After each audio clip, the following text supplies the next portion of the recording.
Vamos lá, irmãos, um texto bastante controverso, né? Que história é essa de Jacó lutar com um homem, com um anjo, com Deus? O que isso quer dizer? Vamos pensar algumas coisas aqui, irmãos. Em primeiro lugar, esse texto aqui de Gênesis que a gente acabou de ler está situado no momento decisivo da vida de Jacó, mais importante da vida dele. Depois de muitos anos morando lá em Padã Arã, né, onde ele veio, morando com seu tio Labão, ele se enriqueceu, formou família. Agora Jacó está voltando para a terra prometida. Entretanto, esse retorno não é pacífico. A gente já viu isso há algumas semanas, porque primeiro o tio dele, Labão, quando descobre que ele havia partido, ele junta um pequeno exército para poder tomar de volta as filhas com quem Jacó se casou, os netos que nasceram, os 11 netos, e todos os rebanhos que Jacó havia adquirido ali na presença dele. Mas o Senhor não permitiu isso. O Senhor aparece em sonho a Labão e fala, não faça isso. Então Labão teme ao Senhor e ele então estabelece ali um acordo, uma aliança de paz com Jacó. Mas os problemas não acabaram aí, porque agora ele tem nesse retorno à sua frente o seu irmão Esaú. O irmão que ele havia enganado aqui há 20 anos antes, mas sabe como que é, né? As feridas, os traumas, as amarguras persistem com o tempo. Ele agora fugiu, né? Primeiro ele fugiu há 20 anos como um enganador, e ele precisa voltar como alguém que terá de encarar não apenas o seu passado, mas encarar também o próprio Deus. E interessante a gente perceber essa dinâmica de Deus aqui. Deus tem um interesse particular com Jacó. E Deus vai transformar a sua vida. Como eu disse hoje na escola dominical, né? Deus não deixa que o seu filho esteja em pecado. Deus trabalha na sua vida, Deus vai agindo na sua vida para impedir que ele continue em pecado. E é esse processo de purificação que a gente está vendo aqui, Deus trabalhando na vida de Jacó. Então, nós vimos aqui desde o capítulo anterior que ele já teme esse encontro com o irmão Esaú. Né?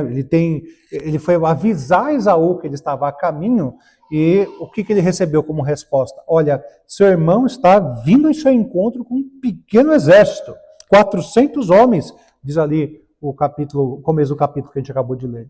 Então, o que a gente vê aqui? Ele está com medo, então ele ora, ele organiza o seu grupo ali, sua caravana ali em 2 grupos, envia presentes em ondas de presentes, né? Quase algumas centenas de animais, porque ele está tentando de todos os modos gerenciar esse momento de crise que ele está passando. Então, essa é uma característica desse Jacó até então, até esse texto que a gente acabou de ler. Ele tem uma fé real, porque ele sabia que ele era portador das promessas de Deus, Deus havia confirmado para ele isso mais de uma vez, mas, por outro lado, ele é um homem de muitos cálculos, de muita estratégia, muito desejo de autopreservação. Então, ele ainda está dividido nesse processo. E é justamente nesse contexto que se dá a cena aqui em Peniel, esse lugar aqui. O encontro com Esaú está se aproximando, mas antes de haver esse encontro horizontal com seu irmão, ele vai ter que ter um encontro vertical com Deus. Antes de enfrentar o irmão, ele vai ter que enfrentar o próprio Deus na sua vida. Então vejam só, irmãos, essa passagem aqui, ela, como eu disse, é o clímax. Ela é o clímax espiritual da vida de Jacó. Ela não é um mero episódio curioso, né? Muita gente pensa assim, o que será que é esse negócio da luta dele com Deus? Mas, irmãos, não olhem para esse texto com somente curiosidade, porque ele é muito mais importante que isso. É verdade que é um texto tanto quanto misterioso, mas Jacó aqui, ele vai ser despojado, ele vai ser humilhado, ele vai receber um novo nome, ele vai ser marcado. Eu acho que essas são as principais lições que a gente traz aqui. Mais do que a identidade desse homem, desse anjo, o que quer que seja, isso é importante ver a transformação que isso trouxe para Israel. Até aqui, Jacó era conhecido pela sua astúcia. O próprio nome carrega isso.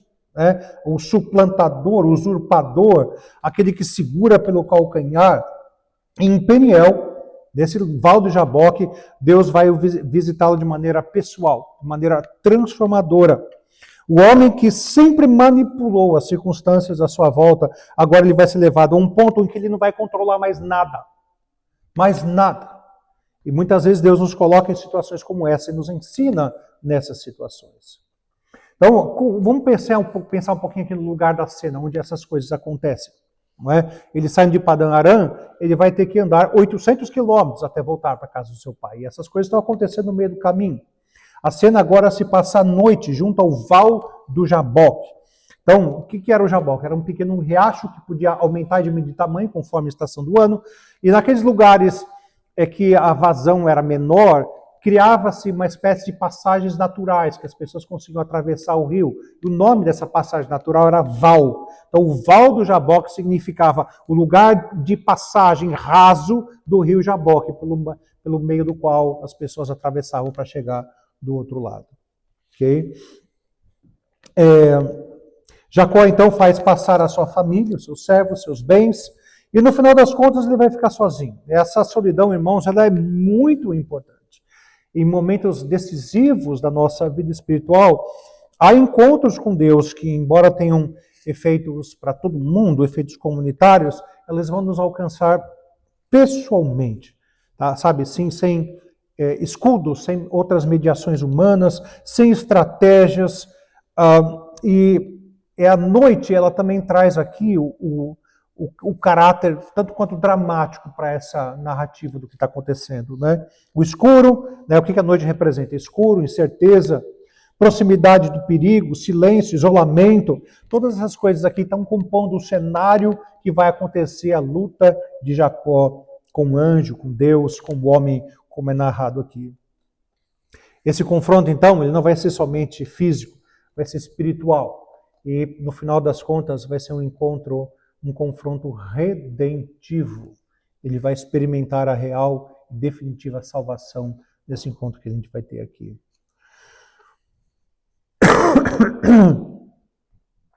Então, aquilo que eu disse para vocês, né?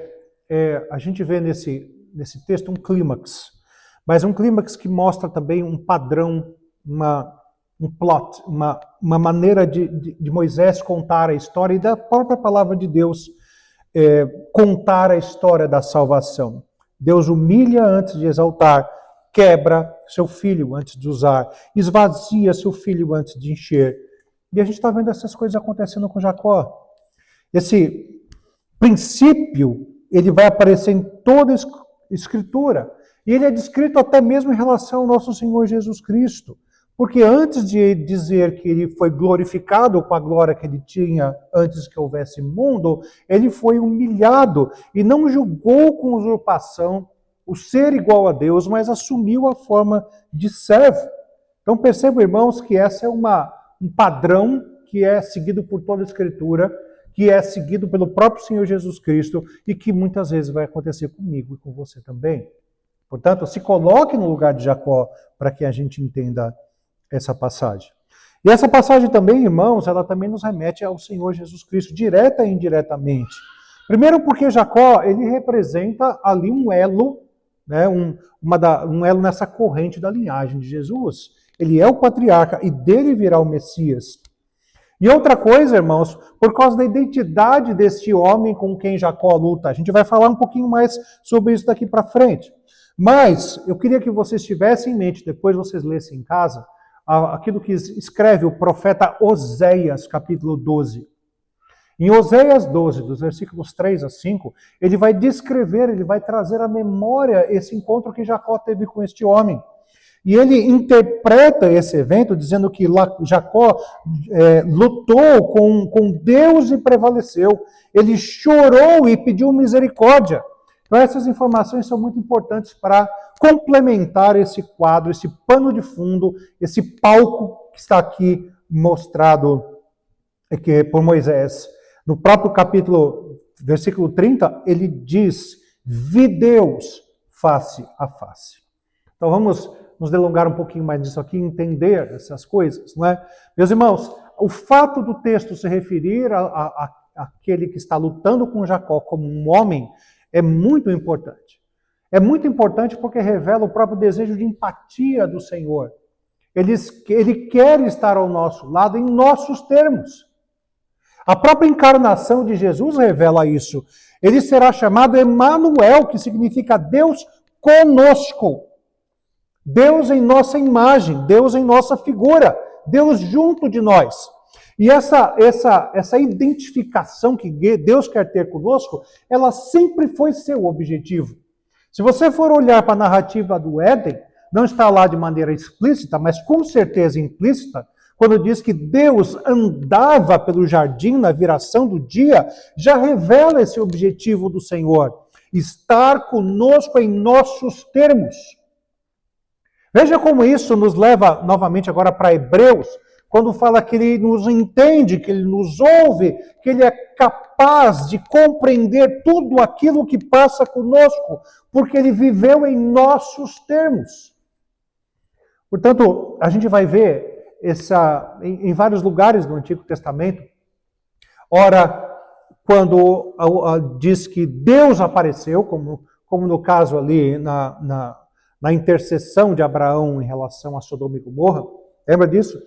3 homens se aproximaram, e depois o texto deixa claro que 2 eram anjos e 1 era o próprio Deus. Nós vemos isso, por exemplo, na revelação da história de Sansão. Em outros lugares do Antigo Testamento aparece a expressão o anjo do Senhor. E de alguma maneira, Deus assumiu uma forma humana e se revelava a alguns do seu povo, ao seu povo. Nós não sabemos que tipo de humanidade era essa, com certeza era temporária, mas entendemos que, agora pelo Novo Testamento, que sempre que Deus se revela, ele se revela através do seu Filho. Portanto, quando nós trazemos este óculos, esta leitura, para interpretarmos essas aparições de Deus no Antigo Testamento, nós passamos então a entender que aqui era a segunda pessoa da Trindade, a pessoa do Filho, que estava se revelando e agora lutando com Jacó. Então aqui, Peniel vai se tornar um lugar da manifestação extraordinária de Deus e que vai culminar no nosso Senhor Jesus Cristo. Vamos então aqui a algumas considerações sobre o texto. A primeira divisão aqui do texto, dos versículos 22 a 25, é que Deus confronta Jacó na sua solidão. Naquela mesma noite, Jacó se levantou, tomou suas 2 mulheres, suas 2 servas, seus 11 filhos e passou o val do Jaboque. Jacó ficou sozinho e lutava com ele um homem até o romper do dia. Então o texto começa aqui com um movimento de urgência, um movimento de muita tensão. Jacó se levanta naquela mesma noite, não há calma. Ele atravessa ali o ribeiro, o val, como eu acabei de falar, faz passar tudo que tem e por fim ele vai ficar sozinho. Moisés aqui, escrevendo o texto, parece que ele está aqui tentando esvaziar a cena até restar apenas Jacó e Deus. E eu sei, irmãos, que às vezes quando a gente pensa em estar sozinho, a gente pensa no nosso ambiente cultural. Mas eu queria que você tentasse se transportar para aquela época, para aquelas circunstâncias. Era de noite ir sozinho. Irmãos, aquilo ali era um breu absurdo, não havia estrada, não havia ali nada por perto, nenhuma cidade. Ele estava no meio do nada, no meio de uma floresta, quem sabe, completamente sozinho no escuro, quem sabe carregando uma tocha ou alguma coisa assim parecida. E ele vai lutar com o anjo a noite toda. E eu não sei de que maneira essa luta aconteceu, se ele segurava uma tocha com uma mão e uma espada com outra, se essa luta foi mano a mano, se foi com algum... Não sabemos nada disso. Mas o fato aqui que parece que Moisés, escrevendo esse texto, ele faz uma ênfase sobre a solidão de Jacó. Jacó ficou sozinho. Isso é mais do que uma mera informação, irmãos, é uma chave para interpretar o resto do texto. O homem que até que estava vivendo, manipulando todas as pessoas à sua volta, agora ele é colocado sozinho diante daquele que é o único que pode sondar o coração. Nada podia ajudá-lo, nenhum presente que ele enviou para Esaú, nenhuma habilidade que ele adquiriu ali junto ao tempo que viveu com seu tio Labão, nenhuma estrutura familiar, nada dos seus bens que ele adquiriu, nada podia ajudar. Ele não tinha nada, completamente sozinho. Irmãos, há ocasiões em que Deus nos conduz a lugares assim, parece que de esgotamento de relacionamento, esgotamento emocional. E ele faz isso para nos mostrar mostrar quem realmente nós somos diante dele. Não se trata de um abandono, mas de uma misericórdia disciplinadora da parte dele. Ele está ali sozinho. Então diz o versículo 24, que lutava um homem com ele. Simplesmente isso. Vejam que aqui é um mistério, e Moisés não dá detalhes, ele mantém sobre o mistério. Esse homem aqui, ele não nega a dimensão espiritual dele, sobrenatural dele, apenas descreve na forma de uma aparição. Apareceu um homem. E o restante da passagem amplia um pouquinho mais, a gente sabe um pouquinho mais. Jacó percebe que esteve diante do próprio Deus. Oséias, como eu falei para vocês agora há pouco, fala de um anjo. E o próprio desenrolar do combate demonstra que não se trata de um confronto entre iguais. Deus se aparenta, Deus traz a aparência de um igual, mas ele não é igual. Deus é quem tomou a iniciativa. Esse é um ponto importante aqui também. Vejam, irmãos. Não foi Jacó que foi atrás de confusão. Foi Deus que começou a briga. Perceberam isso? Não? Importa perceber aqui que Deus iniciou o combate. Deus foi ao encontro de Jacó. Isso, irmãos, é fundamental para a nossa compreensão do texto e para a nossa teologia de maneira geral. O encontro com Deus, o encontro do pecador com Deus não nasce da iniciativa do pecador. Nunca é. Mas ele nasce de uma intervenção soberana de Deus na nossa vida. Mesmo quando Jacó ora, no capítulo anteriormente, no mesmo capítulo aqui, é Deus quem está dirigindo todo o processo. É Deus quem está trazendo Jacó de volta para a casa dos seus pais. É Deus quem está colocando ele nesse vale de crise. É Deus agora quem está confrontando ele pessoalmente. Tudo está começando em Deus, tudo está sendo dirigido pelo Senhor. Ele não tem controle sobre isso. Vejam, irmãos, que é a graça do Senhor aqui como ela se manifesta, numa invasão na história de um homem. Porque esse homem ainda precisa ser quebrantado. Continuando aqui no versículo 25, a gente vê uma grande impotência da parte de Jacó. O versículo 25 está dizendo que, vendo que ele não podia com ele, o homem tocou na sua articulação da coxa e deslocou o nervo, o ciático de Jacó. E veja que essa expressão aqui ela não deve ser entendida como se houvesse aqui uma igualdade de forças, porque não é.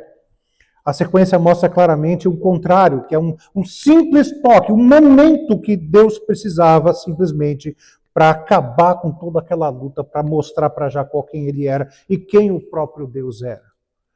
O texto aqui não está enfatizando a força de Jacó, mas ele está enfatizando a misericórdia de Deus aturando o Jacó durante toda a noite. Então, Deus se deixa ali envolver nessa luta para quê? Para ensinar. Não porque ele pudesse de fato ser vencido, mas ele entra aqui num nível de experiência de Jacó para conduzi-lo até uma verdade mais profunda. Uma verdade que você que é pai, principalmente pai, as mães não passam tudo por isso, mas principalmente os pais. Quando você tem filhos pequenos, principalmente filhos meninos, com certeza você já deve ter brincado de lutinha com ele. Já brincou de lutinha com seu filho? É óbvio, né? Todo pai já brincou. E o que você faz quando você brinca de lutinha com o seu filho? Quase sempre você deixa ele ganhar. E por que você faz isso? Para criar nele, prepará-lo para o futuro, para que ele seja autoconfiante. E eu acredito que essa comparação aqui de um pai brincando de lutinha com o seu filho, ela se encaixa muito bem para explicar essa questão da luta de Jacó com o anjo. O que é que ia acontecer? Por que essa luta está acontecendo? Justamente, principalmente aqui por dois motivos. Primeiro, para que Deus pudesse quebrantar Jacó no seu nível mais profundo. E segundo, porque isso era uma resposta de oração. Qual era a grande preocupação, qual era o grande problema que Jacó estava vivendo naquele momento? Ele iria se encontrar com o seu irmão, que estava ali acompanhado de um exército. O que seria dele, da sua família, dos seus bens?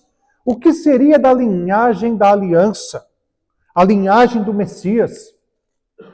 O que Deus está fazendo ali também é prepará-lo, dizendo o seguinte: olha, você agora está habilitado a lutas maiores, porque você agora experimentou lutar comigo. E não é à toa que, para mostrar essa prevalência de Deus sobre o próprio Jacó, o que Deus faz? No momento em que ele quis, ele vai lá e toca na coxa e justamente incapacitá-lo. Imaginem que interessante, irmãos. Se ele passou a noite toda lutando com Deus, mostra aqui que Jacó não só dominava a arte da retórica, não só era um sujeito malandro pra caramba, como nós vimos até aqui, mas também era um sujeito forte. Ele já tinha mostrado a sua força antes. Assim que ele chegou lá na terra do seu tio, ele sozinho conseguiu remover a pedra de cima do poço, que às vezes que precisava ali de algumas pessoas juntas para remover. E ele fez aquilo sozinho. E agora ele está lutando com um anjo, com o próprio Deus durante toda a noite. Ele era um homem forte. Às vezes a gente tem uma impressão errada de Jacó, né? Como o irmão dele, Esaú, era peludo e ele era lisinho, a gente acha que isso trazia um certo ar de fragilidade para ele, mas não se engane. Jacó era um homem bom de lábia, inteligentíssimo, e tudo indica um homem realmente muito forte. Embora meio pelado de pelos, mas muito forte. E agora, se ele estava, esse homem forte, inteligente, estava com medo de enfrentar Esaú na plenitude das suas capacidades, que chance agora um homem coxo tem de enfrentar um grande inimigo? Que chance? É justamente nessa condição que ele vai estar daqui para frente. Eternamente não, mas até o final dos seus dias nessa terra, ele esteve coxo. Para mostrar que as lutas da sua vida, as dificuldades que ele teria que enfrentar, ele iria enfrentá-las na dependência do Senhor, mas não por causa exclusivamente das suas capacidades. Deus assim o humilhava. Deus assim mostrava: Jacó, daqui para frente, você vai andar sob a minha graça, sob o meu poder, e não baseado na sua esperteza, malandragem, não mais. Bom, Deus quebrou então Jacó para abençoá-lo. Nos versículos 26 a 29 a gente vê esse processo. Então o anjo disse: deixa-me ir, porque já rompeu o dia. E Jacó respondeu: não te deixarei, se não me abençoares. E essa aqui, irmãos, não deixa de ser aqui o coração da passagem. Jacó agora já está ferido. Não só ele foi ferido já na coxa, mas ele estava exausto, incapacitado. E paradoxalmente, irmãos, é nesse estado que ele finalmente começa a agir de maneira certa. Só depois de ter passado por isso, a exaustão, ao sofrimento. Antes ele manipulava. Agora ele está desesperado pela bênção do Senhor. Novamente, trazendo o texto de Oséias para cá, diz que ele chorava, clamando para ser abençoado. Confira lá depois em Oséias capítulo 12. De que maneira, então, ele prevaleceu? Essa prevalência, né, ela precisa ser interpretada à luz de toda a revelação, de uma maneira mais ampla, irmãos. Como eu disse, ele clamou por esta bênção. Jacó não prevalece como quem domina Deus, não é esse o caso aqui, mas como quem na sua fraqueza se agarra a Deus e não larga nunca mais. Essa aqui não é a vitória da força de Jacó, mas é a vitória da dependência de Jacó em relação a Deus. Há uma diferença muito grande. Eis aqui um ponto, irmãos, crucial. A fé realmente, a fé perseverante, ela não é uma arrogância religiosa, irmãos. Ela é o apego humilde à graça de Deus. O verdadeiro vencedor no reino de Deus não é a autossuficiência. Ele não pode ser autossuficiente. Mas foi aquele que foi derrubado e ainda assim se agarra ao Senhor. Então ele disse: não te deixarei ir se não me abençoares. E vejam, irmãos, que essa frase ela já é o resultado de uma transformação interior. Jacó já havia recebido as promessas de Deus, mas agora ele deseja a bênção do próprio Deus de uma maneira pessoal. Ali, imediatamente, consciente. Ele já não basta ele administrar circunstâncias da sua vida, ele quer o favor divino, ele quer viver sob a graça de Deus. E aqui nós vemos uma figura vívida da oração perseverante. Olha como esse texto nos fala sobre isso. Não é uma oração mecânica, não é uma oração fria, formal, mas é um clamor. É um clamor daquele que sabe que sem a bênção de Deus não tem nada. Não é uma barganha, não é uma troca também, mas é a dependência. Não é uma reivindicação orgulhosa, me dá aquilo que é meu, como muitos hoje dizem para Deus, mas é um apego da fé, irmãos. Aí vem uma coisa curiosa na história, versículo 27. O anjo, o próprio Deus, ali pergunta para Jacó, como é que você se chama? Veja, irmãos, o texto não está falando de que Deus era ignorante. É óbvio que Deus sabia como ele se chamava. A pergunta aqui, irmãos, ela tem uma função meio que judicial, sabe como que é? Meio pedagógico, é meio revelador, é como dizer, Jacó é mais do que informar que esse era o seu nome, é admitir a sua identidade até então. É como se Deus o levasse a confessar quem ele foi. Jacó, eu sou Jacó, eu sou o suplantador, o manipulador, eu sou o homem de expedientes duvidosos, eu sou isso até aqui. Deus está botando um espelho diante dele e está perguntando, Jacó, você se lembra de quem você é? Irmãos, toda verdadeira transformação espiritual passa por esse momento de honestidade diante de Deus. Enquanto a gente tentar apresentar ao Senhor versões bonitas, maquiadas de nós mesmos, a gente vai continuar preso. A graça só vai operar profundamente quando nós pararmos de encobrir essas maquiagens que nós fazemos e confessamos ao Senhor quem realmente somos, o que realmente temos feito diante dele. Daí, Jacó, suplantador, enganador, usurpador, agora ele admitindo essas coisas, há espaço ali para uma real mudança. O versículo 28 afirma, você não se chamará mais Jacó, e sim Israel, porque lutou com Deus e com os homens e prevaleceu. Veja, irmãos, que antes de lidar com os Esaús da vida, você precisa lidar com Jacós interiores. Antes de você querer, Senhor, me ajuda, olha na situação que eu estou. Mas será que você olha para si e sabe quem você é? Você percebe o quanto você tem ofendido ao Senhor?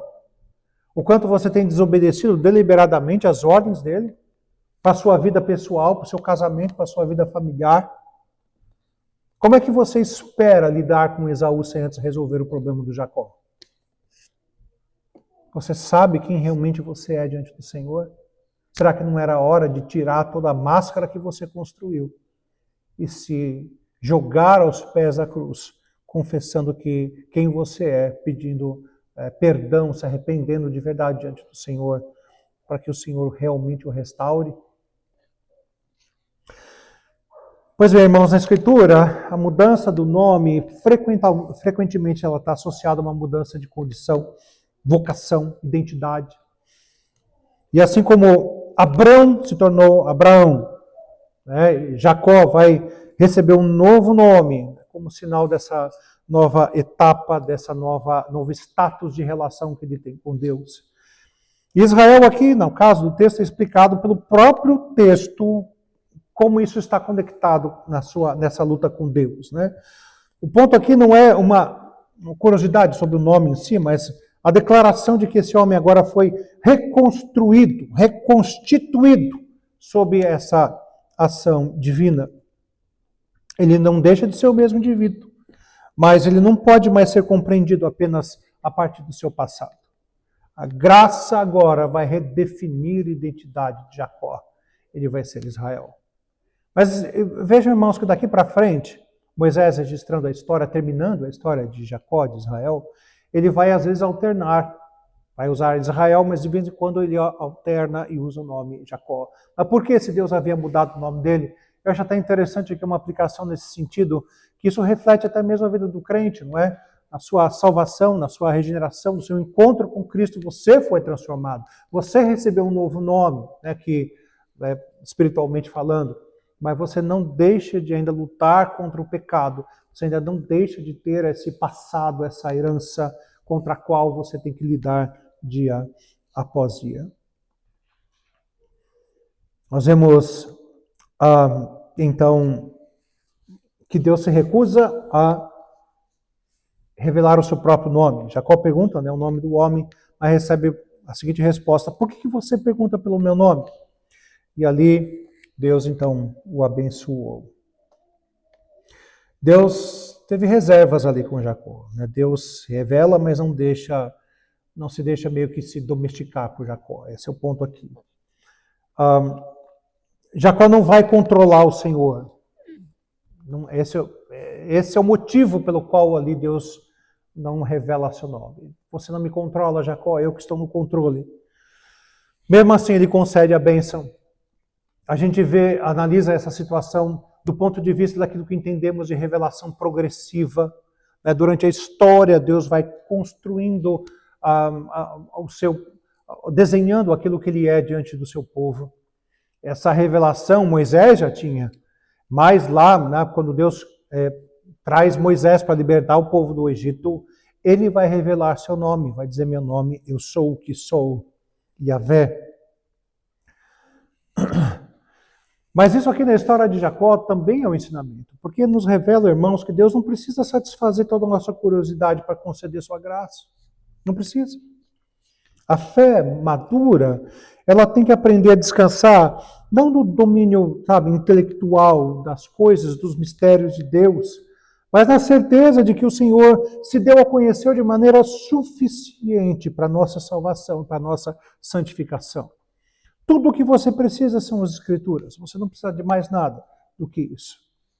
E finalmente, terminando o texto dos versículos 30 a 32, Deus marca Jacó, selando assim esse momento de transformação.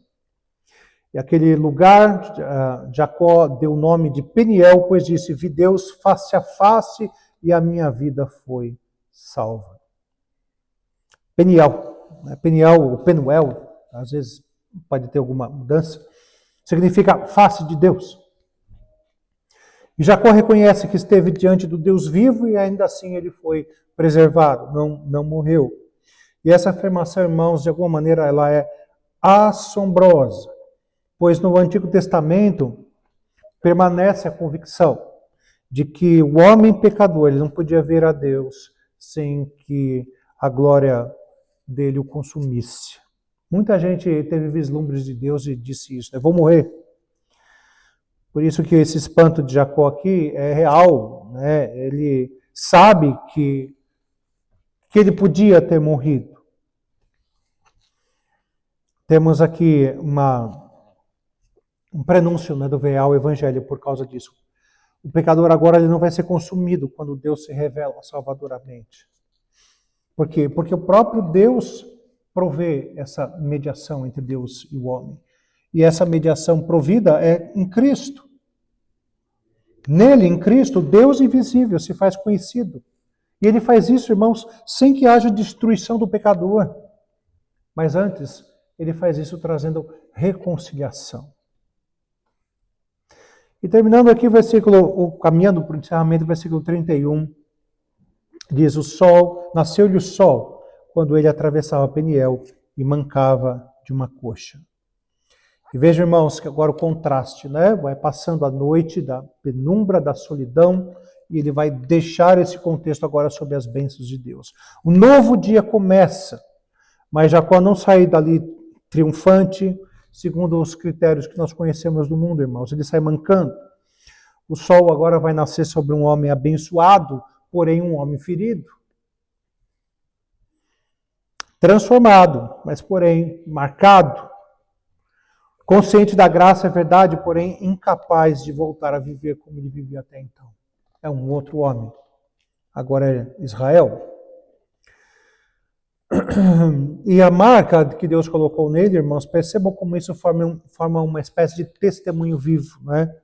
Agora o seu andar é diferente, dali para diante. A gente podia dizer assim sobre ele, né? Ninguém encontra verdadeiramente o Senhor e segue andando do mesmo modo. Vai mudar, precisa ser diferente. Aquela marca agora na sua coxa, irmãos, é muito pedagógica, ensina muita coisa. Entra na liturgia do povo. Agora eles não comem mais sequer o nervo da coxa, o nervo ciático do animal, porque eles se lembram que o patriarca Jacó teve esse encontro com Deus e foi ali ferido. É uma experiência individual para ele, irmãos, mas que vai marcar todo o povo de Deus. Muitas gerações aprenderam com aquilo que aconteceu com ele. O que isso nos revela? Que tem atos de Deus na história que ultrapassam a questão do privado. Às vezes a gente está tão preocupado com as coisas que Deus está fazendo conosco, da nossa relação com Deus, que a gente não tem ideia do quanto isso pode impactar as pessoas à nossa volta. Impactar minha esposa, meus filhos, impactar a minha igreja. Tudo isso por causa da minha relação pessoal com Deus. Que bênção, não é? Que bênção. Que essas experiências sejam positivas. Nós vemos aqui, irmãos, vou passar rapidamente por isso, quantas implicações doutrinárias que esse texto nos traz. Primeiro, algo que eu já disse a vocês, a soberania de Deus sobre todo o processo, Deus controlando todo o processo. Deus, inclusive, sendo o autor da graça na vida de Jacó. Um homem que vivia pelos seus méritos, pelas suas capacidades, até encontrar-se com a graça de Deus. O outro aspecto que eu vejo aqui é como ainda há uma remanescência da depravação do pecado. Como ainda há necessidade de mortificação contínua da carne no nosso dia a dia. Mesmo esse homem aqui, Jacó, que já esteve passando por experiências com Deus, vai ter esse ápice e vai continuar tendo experiências com o Senhor, mostrando para nós que esse é o processo de vida de todo crente. Acordar e lutar contra o pecado até a hora de deitar. Todos os seus dias, refletindo aquilo que disse Paulo aos Filipenses, aquele que começou em vós boa obra, só há de completá-la até nos dias de Cristo Jesus. Até a volta de Cristo, até a nossa morte, depois a volta de Cristo, é tempo de lutarmos contra o pecado. O texto também nos mostra, irmãos, como crentes perseveram sob o poder de Deus, sob a graça de Deus, e não por causa dos seus méritos pessoais. Jacó é um exemplo disso. Jacó também nos revela, irmãos, a importância da oração humilde diante do Senhor. Ele se submete ao Senhor. Deus se encontra com ele e ele clama ao Senhor por graça em meio a lágrimas. Agora deixa eu falar aqui algumas implicações pessoais, aplicações pessoais para a nossa vida. A primeira delas no campo pessoal, você e seu Deus. Irmãos, Deus frequentemente trata conosco em nossos pontos que nós achamos que são os mais fortes. Frequentemente trata nesses pontos. Então aí, o texto nos chama a fazer algumas perguntas, não é?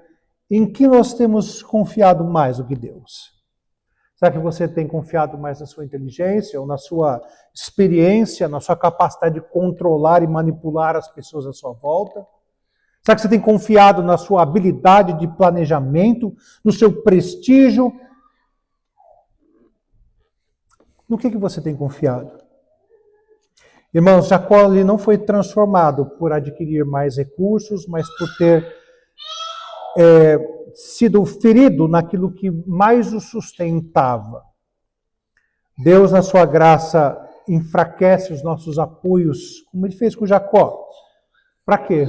Para que a gente aprenda a descansar nele. Veja, irmãos, que isso não tem nada a ver com crueldade da parte de Deus, mas tem a ver com um processo de santificação. Deus nos fere nos nossos apoios carnais, para que eu dependa dele, para que eu me apoie nele. E é por isso que há crentes, irmãos, infelizmente, que só aprendem a orar quando? Quando os seus esquemas falham. Será que você é assim? Só aprende a depender quando descobre que não pode resolver tudo. Só aprende a desejar a bênção de Deus quando percebe que a sua competência não vai produzir a paz que Ele quer. Será que você é assim? Vamos pensar aqui também no quanto esse texto tem uma aplicação ao nosso lar. Jacó sempre foi um homem de relações tensas, né? Conflitos domésticos por onde passou, desde que saiu de casa. Enganou o pai, enganou o irmão, depois na casa do tio, né? Fez lá umas maracutaias também, a gente já falou sobre isso. Ele era um homem marcado ali por suas parcialidades. E tudo isso, né, como resultado do caráter que ele tinha. Todo o dano que ele causava tinha base no seu caráter ainda pecador, pecaminoso diante do Senhor e diante da sua família. E de que maneira a família de Jacó vai ser curada? Vai ser curada através da cura daquele homem. A família toda vai ser abençoada por causa dele. Porque o contrário acontece. Lares adoecem quando os seus membros, vivem dessa maneira como Jacó, tentando controlar, tentando competir, tentando impor medo.